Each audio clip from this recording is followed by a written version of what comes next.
Bonjour à tous, bienvenue si vous nous rejoignez sur France 24. Bienvenue dans cette édition, ce rendez-vous pour commencer, censé redémarrer le moteur franco-allemand. Olaf Scholz est donc reçu ce midi à l'Elysée pour un déjeuner de travail avec Emmanuel Macron, en plein froid depuis plusieurs semaines. Les deux dirigeants expliquent vouloir renforcer aujourd'hui leur coopération. Dans les faits, plusieurs dossiers posent problème. Explication avec Cérine Bay. Antoine Mariotti, bonjour. C'est précisément ce genre de double discours qui pose problème à Paris aujourd'hui.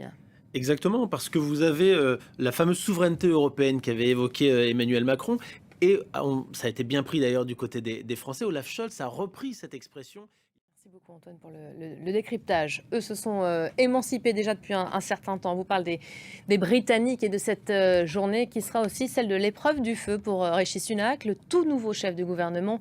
Un rendez-vous devant la Chambre des communes pour la traditionnelle séance de questions au Premier ministre.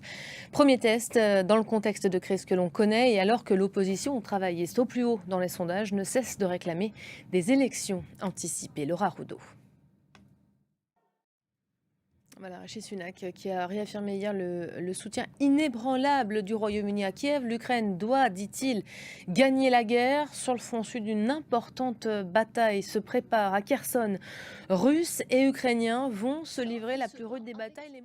Et dans ce contexte, on vous propose à présent un document inédit. Maryse Burgot et Élodie Delvoye ont pu visiter une prison dans l'ouest du pays où sont détenus aujourd'hui des centaines de soldats russes. Regardez.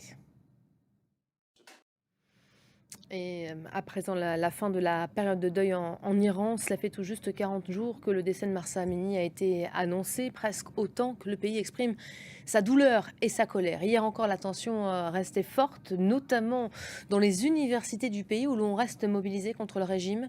Selon la tradition musulmane, ce 40e jour va marquer une étape importante pour les proches. Plusieurs cérémonies sont donc prévues. Les explications de Siavosh Kazi.